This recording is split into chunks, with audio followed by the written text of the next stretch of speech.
If the end of the world was upon us, would you be ready? Today, people all across America are stocking extensive amounts of food, water, and ammunition, expecting that at any moment, a devastating disaster will strike. These people are called preppers. I'm preparing for a dirty bomb blast.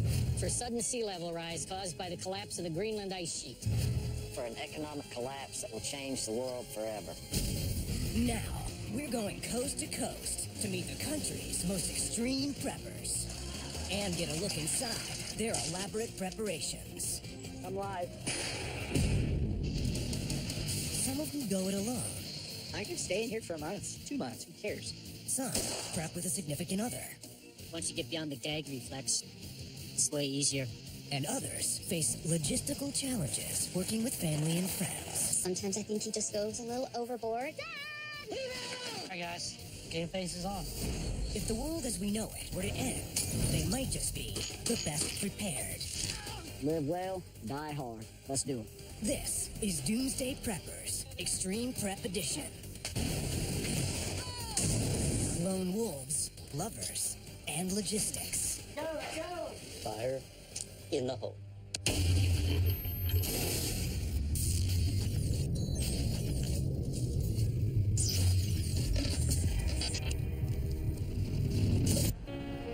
Modern society tends to view loners with suspicion. But many preppers believe that self-sufficiency is the most important skill necessary to survive Doomsday.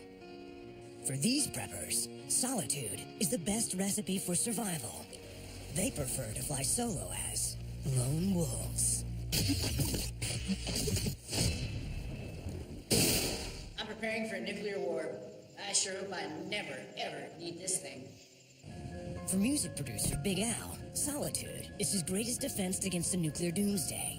Al has spent 30 years building his bug-out home into the side of a 5,800-foot mountain. And he prepares for World War III by living alone in his 2,000-square-foot underground bunker for 3 months of every year. I can stay in here for a month, 2 months, who cares? Extended isolation, even in protected environments, can quickly cause acute anxiety, hallucinations, paranoia, and uncontrollable rage or fear. A week at a time, you start to lose track of time. There's no windows, night, day, it tends to blur.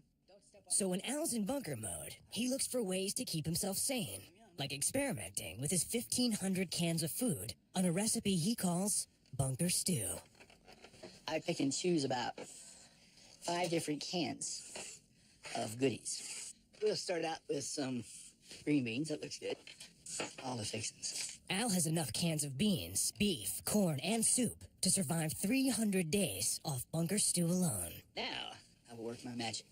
Let's hunker down in the bunker and eat some bunker stew. All I can say is, dear bunker, you've been a friend of mine. Don't just say, Well, he lives underground, so he's a nut. am I nuts or are you? While some lone wolves, like Big Al, burrow underground to avoid a potential doomsday, others, like John Adrian, refuse to give up the good life to go hide in a bunker. Instead, John put his efforts and thousands upon thousands of dollars toward turning his home into a technological fortress. I am preparing for the unexpected. Surrounded by woods and perched at the edge of a cliff, the goal of John's fortress is simple: keep people out. Realistically, there's only one way in and one way out. To protect the only road into his fortress, John installed a $20,000 military-grade steel gate.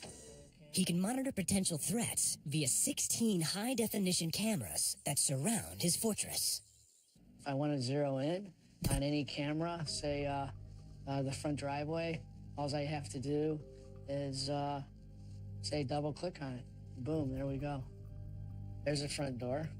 And there's north view. Here's the master patio.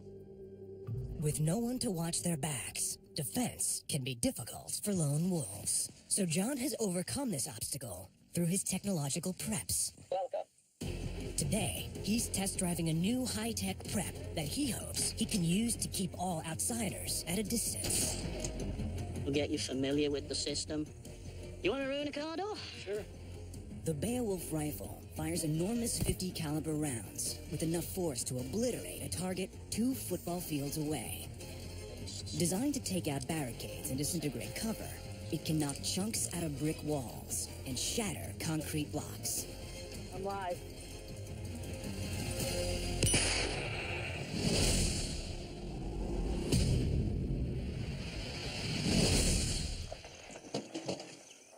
Well, it clearly went through the door like butter.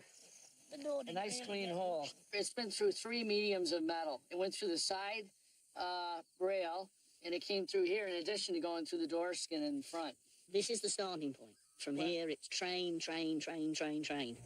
While John and others like him are determined to stay put, fortify their defenses, and keep the world at a distance. Others plan to outrun Doomsday by hitting the road.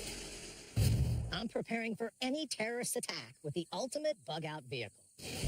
If America comes under attack, Brian Brody wants to avoid crowded population centers at all costs. He feels he and his dog Brash will be safest out on the road on their own. So he spent thousands of dollars modifying every aspect of his Doomsday bug-out rig.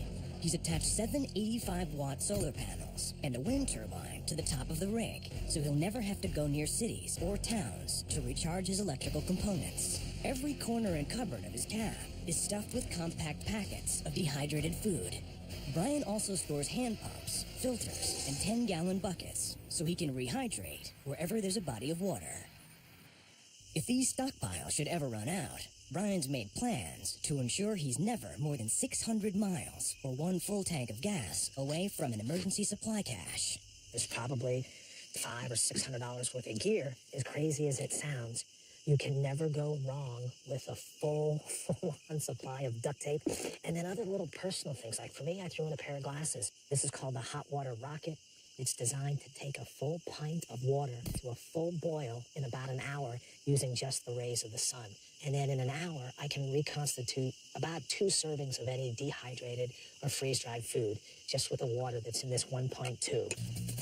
For preppers like Brian, who are planning to hit the road if Doomsday comes, life is spent staring at the fuel gauge, constantly afraid that they'll wind up stranded and possibly dead if their gas tanks ever hit empty. But Brian's friend has a tip for him and other road warrior preppers to ensure that never happens. Most of your siphon pumps, your top line is going to be your sucker line, and the bottom line is going to be your feed line. The top hose is where I want to pull the fuel from. Top hose in there, bottom hose in there. All right. Oh, you can feel it right away, too.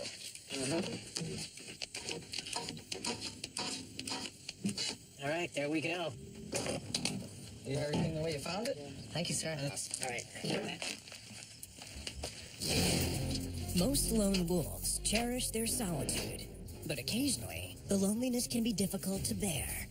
For some, looking for a lover to prep with is the perfect way to combat the isolation of Doomsday. But when preppers go looking for love, Cupid's arrow doesn't always hit its mark. If you don't mind me blindfold for a couple of minutes. Many preppers choose to live as lone wolves. They believe that a solitary existence gives them the best chance at surviving a Doomsday scenario. But others argue that having companionship can increase one's odds of survival. Jeff Flanagan has a couple of buddies who occasionally swing by his secret bug-out location to help him cook up new defensive measures. But what his fortress really needs is a woman's touch. Jeff's gone 6 years without a girlfriend. In part because any potential partner also has to be willing to share him with the other love of his life. A decommissioned 40,000 square foot intercontinental ballistic missile silo. Just be careful ducking in through the door. Maybe I shouldn't have wore a skirt.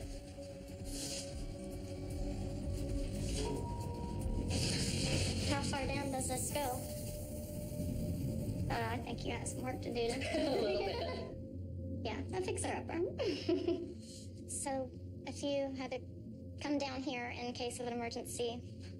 Don't you think you'd get lonely? That's why I invited you out. And, it is a situation where you could get lonely. Okay. It's fairly forward for a second date. Creepy. You're not afraid of heights, are you?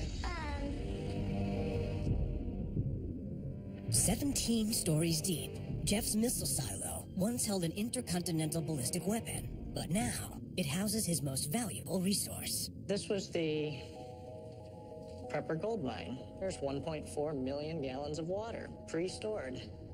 While the silo was vacant for more than 50 years, it collected 1.5 million gallons of rainwater, enough to fill 2 Olympic-sized swimming pools. How do you get to it? I mean, that's ways down. We have to go get it. Please tell me you've done this before. I have. Seems like there could be easier ways, like drop a submersible pump or something like over the edge. That is a good prepper mentality. I like that. Let's go do this. Give me a hand getting over this ledge. This date has been full of nervous moments.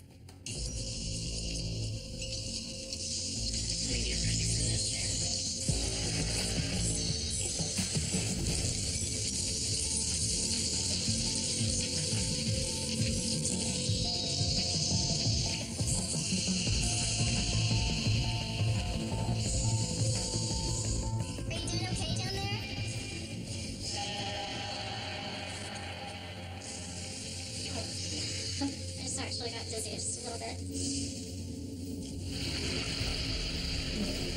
So he's at the water.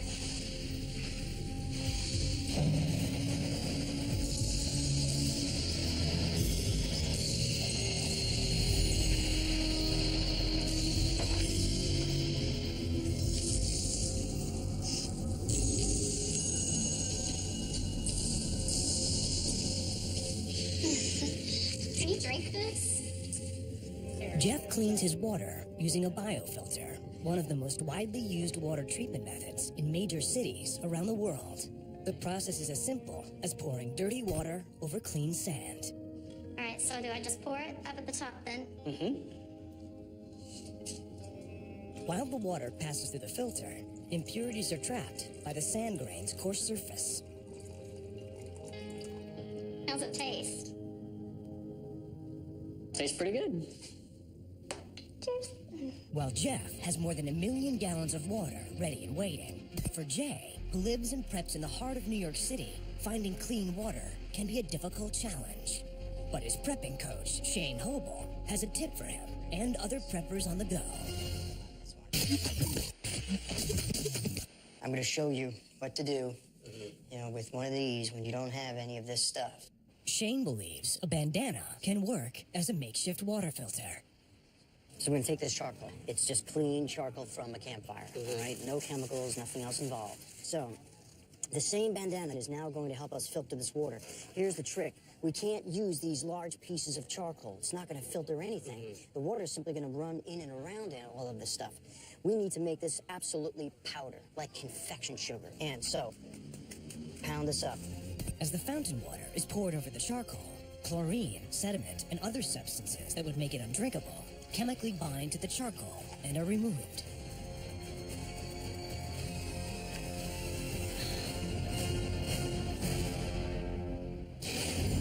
For loners like Jeff Flanagan, being in a relationship with a partner who preps is the ideal endgame.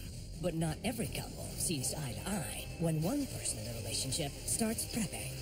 For some, the pressures of prepping can tear couples apart and prove more devastating to love than Doomsday itself.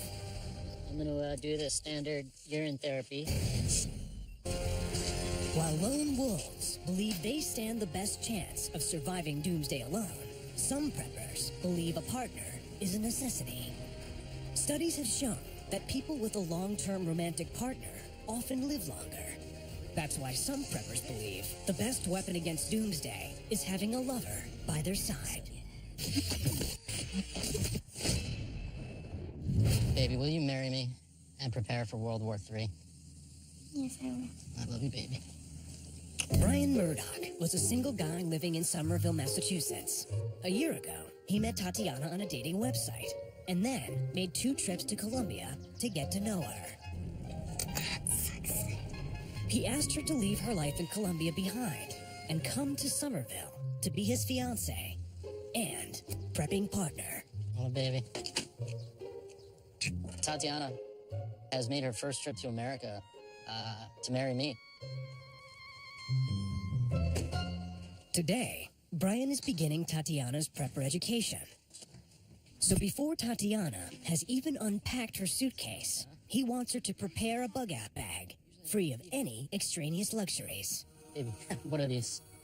Honestly, I mean, these are beautiful shoes for going out in the town, but if we really had to bug out and get out of town, we had to move quick, do you really think this is, I say that with all due respect, but I'm trying to, get you to think. See, now you're scaring me. I came to America because this is a safe place and now we have to run away. When Brian told me he was a prepper, I thought that he was crazy.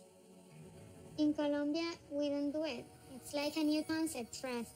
We don't know about saving food for bad times, Because there are bad times all the time over there, I guess. For many preppers, romantic relationships can come with a serious risk. I need to get out of here right now. That a partner won't understand or tolerate their preps. Experts believe that shared activities and hobbies can strengthen a marriage.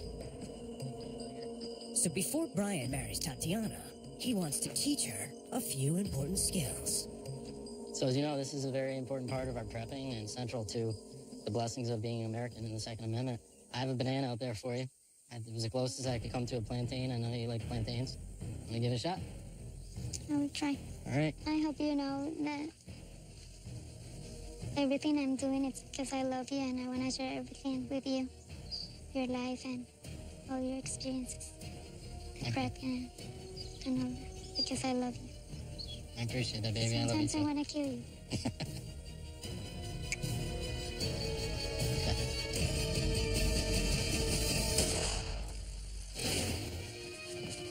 Like Brian and Tatiana, Native American prepper Snake Blocker is in the early stages of prepping with his newlywed wife, Melissa, an opera singer.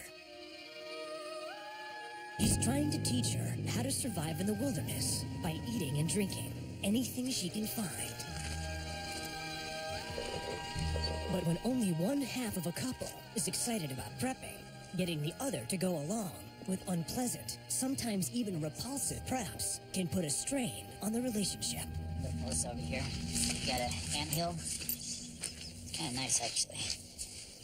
Just using my hands if I didn't have a shovel or anything. So you just put your hand out and the food comes to you. There are roughly 1,700 species of insects in the world that are edible and which can provide calories, protein, and vitamins.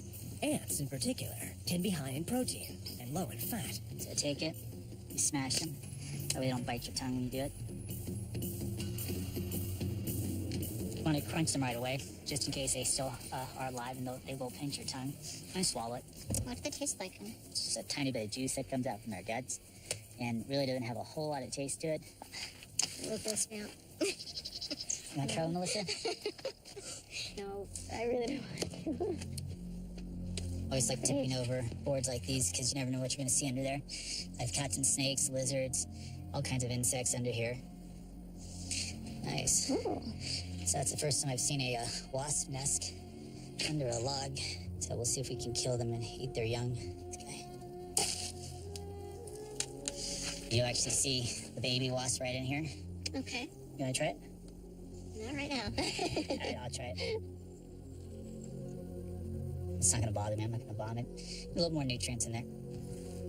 Like Snake Blocker, 3,400 miles away in Hawaii, David Lakota's relationship with his girlfriend, Rashael, is being tested by his insistence that they prepare for every eventuality a deadly tsunami could bring to the islands, including running out of fresh water. Well, I'm not really looking forward to this, but I know how valuable it is. And I knew we were going to run out of water after that last drinking hole, so I'm going to do the standard urine therapy. This may be the only water we have to the top of the mountain. If we don't find any other water, this is what we'll use as a backup. The first one's always tough.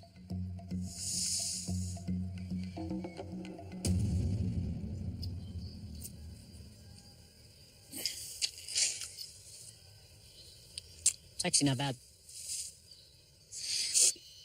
Tastes like chamomile tea. Once you get over the repulsion, the revolting aspects of it, once you get beyond the gag reflex, it's way easier. It'll help you to survive when there's nothing else.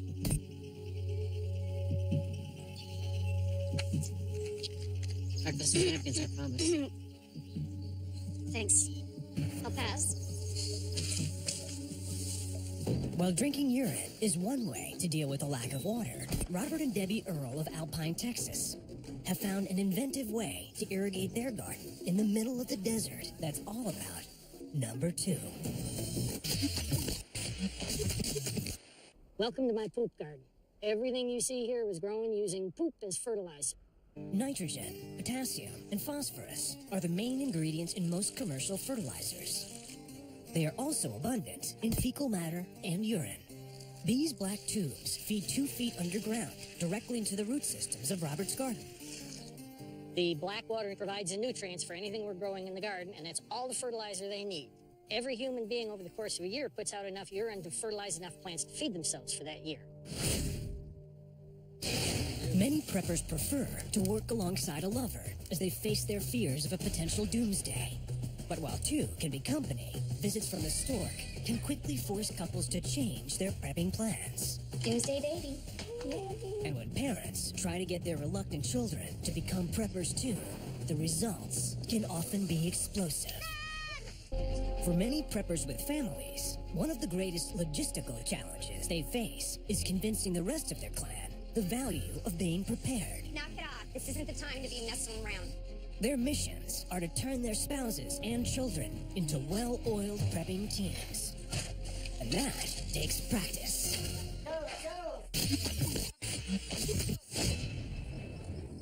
Johnny O is a landscaper, husband, and father of 2. For a prepper like Johnny, who fears a disaster at one of several nearby nuclear power plants could contaminate food, water, land, and air, prepping for the invisible threat of radiation means never knowing from which direction danger will come. That's why in Johnny O's house, he's continuously hammering home the importance of having backup plans for everything. We emphasize hyper-redundancy, meaning you have plan A, plan B, plan C, and then if it goes on, we have plan D, plan E, F, and it keeps on going. Hyper-redundancy means you always have something to fall back on. We have fresh vegetables, greens, minerals, onions, berries, as well as we have our meat, our turkey, our wildlife, our deer. We have backup upon backup water storage, 12 gallons of water right here. We also have an 8-person hot tub, which houses about 550 gallons of water. We also have rain collection systems. We collect 55 to 110 gallons of rainwater. Redundancy, backup upon backup upon backup. The idea of redundancy is so crucial to Johnny's survival plan that he's incorporated it into every aspect of his life. We're twins. Yeah, we're twins. Not identical, fraternal. I married a twin, so naturally there was hyper-redundancy there. Johnny's commitment to redundancy even extends to his bug-out plan. To ensure he can evacuate when necessary, Johnny has prepped more than one means of escape. I can put the rowboat on the back of the trailer and use a quad where I wouldn't have to utilize the roads, or I can throw it in the back of the truck. Again, hyper-redundancy. If the trucks don't work, if the quad don't work, we're going to walk down and carry the boat because it's an ultralight little 65-pounder.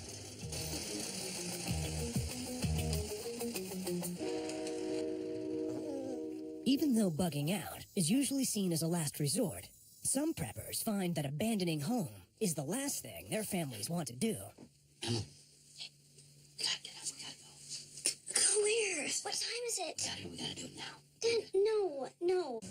If Doomsday comes, Greg Campo has designed a complex bug-out plan to escape 100 miles deep into the Alaskan bush country. The only problem is, he has a very unenthusiastic partner, his daughter, Emmy. So he's trying to motivate her to get involved by making her responsible for ensuring no one is able to follow them to their bug-out location. Good news, you're the shooter. Really? Yeah. You ready? Seriously? Grab your gun. Every 10 to 20 miles along the river, Craig has selected spruce trees in which he has planted explosives. Yellow tape's around the tree, it's wedged on the right. The right-hand side of the yellow is what you want to hit. Okay? Steady. Come on, Em, you're shooting like a girl.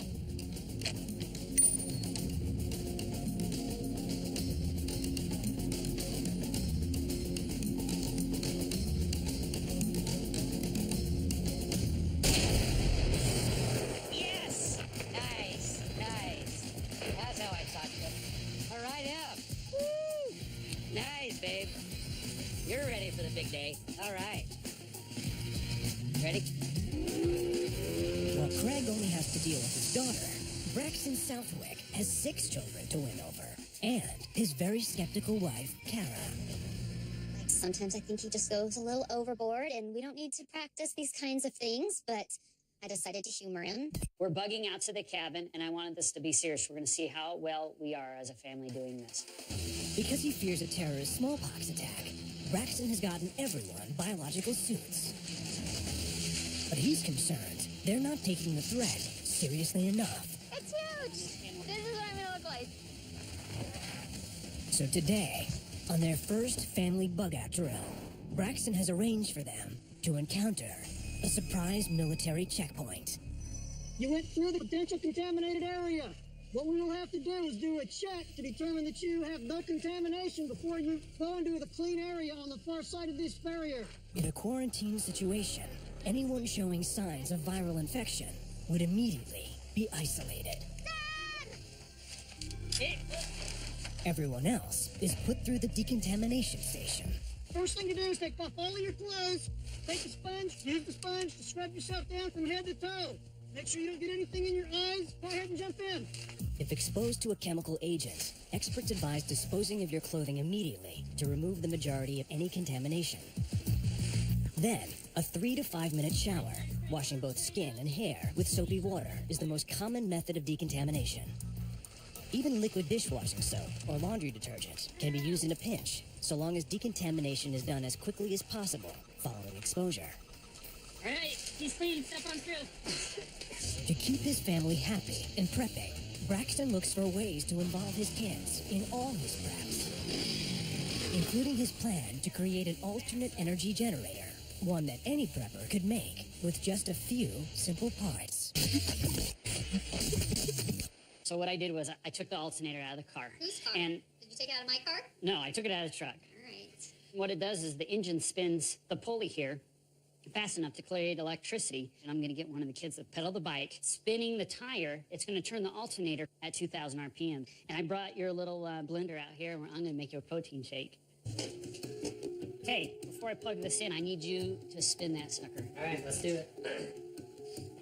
Get you going, and then I'll adjust it, okay? It's going to be hard. Go for it, Braxy. As Braxy pedals, he's doing the work of a car's drivetrain, spinning a magnet inside the alternator and creating an electric field. I think we see something.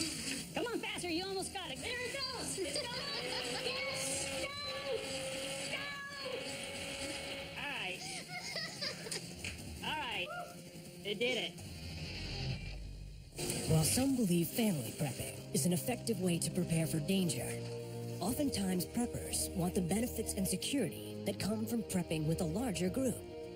So they look to join forces with others. But partnerships can cause problems because sometimes bringing in outsiders also means opening the door to potentially fatal mistakes. Fire in the hole.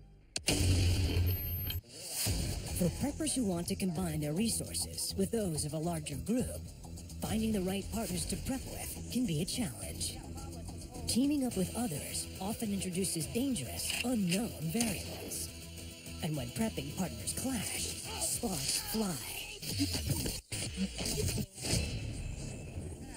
Many new prepping partners find that strong egos and separate agendas can have explosive consequences. Okay, we need to speed this up a little bit. You are the most stubborn son of a bitch I've ever met in my life. I swear to God. Prepping partners are often forced to accept or find a way to correct each other's shortcomings and deficiencies. Weaknesses can lead to resentment, and in some cases, even danger. Be cool, be cool. Get on your knees. This is not the plan. Tom Perez and Steve Vanass have been prepping partners for 4 years. In the event of Doomsday, they plan to bug out with their families to Tom's ranch in Texas. Dad, it's Steven! Damn! You scared the hell out of me. Come on in. Today, they're conducting a practice exercise, shooting at and detonating explosives from inside a 20-foot-high hunting blind.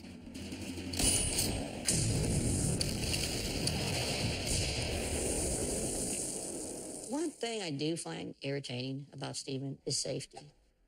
Steven has not grown up with weapons like I did. Target acquired, Tom. Fire in the hole. No, you're not bleeding. You don't have any discharge. Does it hurt at all? I can't hear you. God damn it, Steve. Sit down. Come on.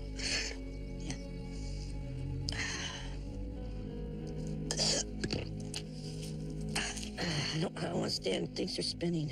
Do you feel better now that you're laying down? Things are spinning. When Steve fired his shot from inside the hunting blind, the high-volume noise inside the confined space might have caused Tom to lose his hearing, even with his ear protection on. Can you hear me at all? I need you to answer my question. Can you get your blood pressure? Let you lay down, cool off, calm down a little bit? I saw the shell eject toward the windows. It wasn't near his face or anything. I'm not coming up with excuses or explanations or anything. I don't know. I don't know what happened. Your blood pressure's a little bit high. We have an ambulance on the way. After 4 years of prepping together, Steve's latest mistake might end their partnership.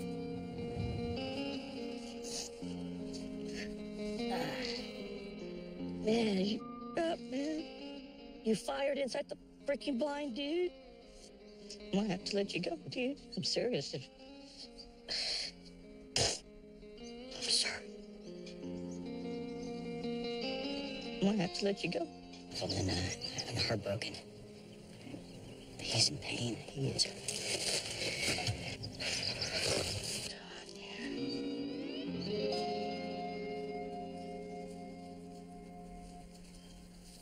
Not every prepper relies solely on firearms for defense. Some also prefer to arm themselves with secret weapons concocted from ordinary household items. Former police officer Jay Blevins is one of them. We're preparing for the breakdown of social order caused by an economic collapse. To prepare for the possible mob attacks he fears, Jay is building a prepper response force and turning his home into a suburban stronghold. This can be a suburban fortress, a place where my family can be safe. To defend his fortress, Jay's working on a homemade version of a common police deterrent using ingredients that most people could find in their kitchens. And he's testing it on 2 other members of his prepper network. The base ingredient of law enforcement grade pepper spray is capsaicin, the active component of chili peppers.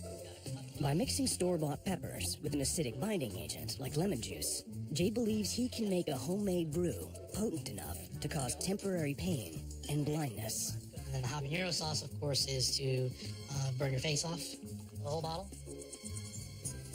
That's really gonna hurt. Stop right there. What do you want? For delivery, Jay's repurposed a suburban mainstay that is inexpensive and has a range of 30 feet.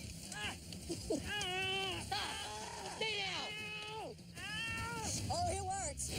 Preppers like Jay can often face scrutiny and judgment from neighbors, friends, and family who don't quite understand the drive to prep. And when they live and prep in densely populated areas, disagreements and misunderstandings can quickly turn into dangerous incidents that could tear communities apart. Secrecy, sometimes referred to in prepper circles as operational security, is the cornerstone of many a prepper's plan.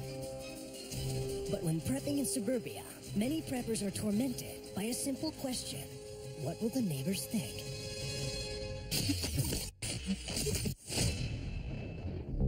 Rather than hide his preps, Jay Blevins decided to get his friends and family involved in his prepping and formed a neighborhood prepping network.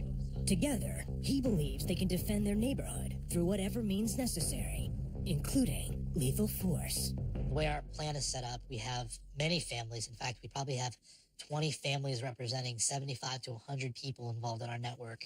In a shelter-in-place scenario, the network puts boards over the windows and doors in order to secure the first level, and then the network will work together to secure the perimeter of the property. So we're basically trying to get all of the entrances, all the entry points on the first floor, because those are the points that are vulnerable to attack if somebody's trying to get in. Plywood is often used to fortify homes in hurricane zones because it is flexible and able to absorb the impact of 100-mile-per-hour winds. I need the 2x4. Who's got that? But anchoring plywood boards to the front of the window by bolting them to a horizontal 2x4 gives the wood increased strength. Jay believes it's perfect for preppers. Push on it, guys. Because a 3/4-inch thick piece can withstand repeated blunt force attacks without cracking or breaking. Jay has custom pieces ready to go so that he and Holly can install them in all their downstairs windows in half an hour or less. If you hear beating on this window right here, you'll know, okay, I gotta go upstairs, look down, see what's going on, try to take care of that threat. Okay, I can do it. They wouldn't last forever. If you had an unlimited amount of time, you could probably chop or hack through them, maybe pry them off. It's pretty good. You could be there all day trying to get in there with a knife. There you go. 3 strikes and you're out. Wow. Come on, your kids are hungry. You can't hit it hard enough to make it go through. By the time you hear him doing it, you're gonna shoot him. Holly will be upstairs with 22, hopefully. Picking you off. All right, good. The way that we've designed this is we put the boards over just the first level so that on the second level we can keep watch from there. We can utilize the different weapons we have to defend the homes. They hope the boarded up windows will direct intruders toward the only available entry point, the front door. The plan is to turn it into a kill box, a bottleneck where intruders can be shot down from multiple angles. All right, guys, game face is on.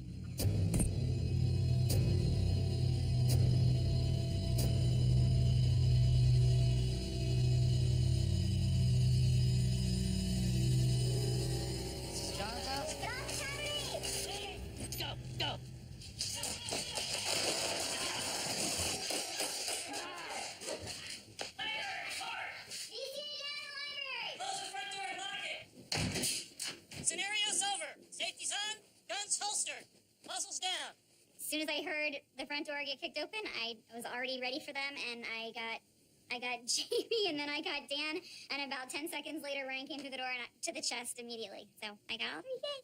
So the moral of the story is be the good guys, not the bad guys.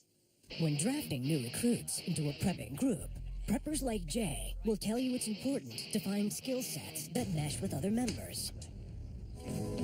As a former Marine, Ray was taught that teamwork is the key to successful group operations. So he's been fortifying his survival plan by recruiting other able-bodied men and women to join his team of preppers. I have a team of people for my bug-out location because I can't do everything myself. Tonight, Ray's gathered his team to interview 2 new candidates. The 2 new prospective members to our team are currently active duty United States military personnel, so it is imperative for operational security of our retreat that we do not reveal their identity at this time. We realize you guys have weapons and guard duty experience, but do you have any other relevant experience that you can tell us about?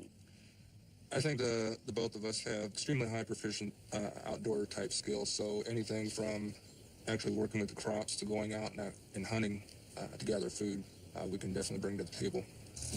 To test his new recruits, Ray has instructed them to secure his bug-out location. But he hasn't mentioned the surprise waiting for them inside. I need you 2 to go up to the top of the camp and make sure it's secure for us to occupy. Got it. Roger. 2-person patrols often move back to back so that they can scan a full 360 degrees around themselves.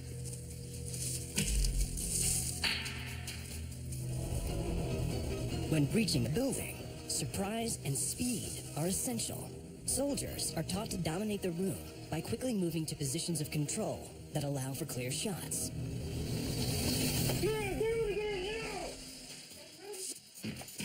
Get your head behind your back. Clear.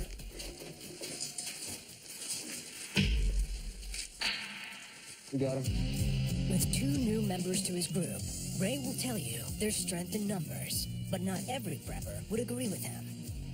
Preppers come in many different forms. They can be lone wolves, lovers, or part of a larger group. And while no one is sure if Doomsday is coming, these preppers believe their only hope is to prepare for the worst. You're on a sailboat and you see a storm coming. You inflate your life raft. That's what prepping is. You've got that life raft. Once you've got that set up, you don't worry anymore. Now you don't live your life in fear. Do you have life insurance? Do you have homeowners insurance? Then you're already a prepper. We're all preppers. You're a prepper. Sure, you may look at them and think that they're loony. You may think that they're off the wall, but you know what? Who are you going to turn to if something turns bad? You're going to go to the person that is prepared.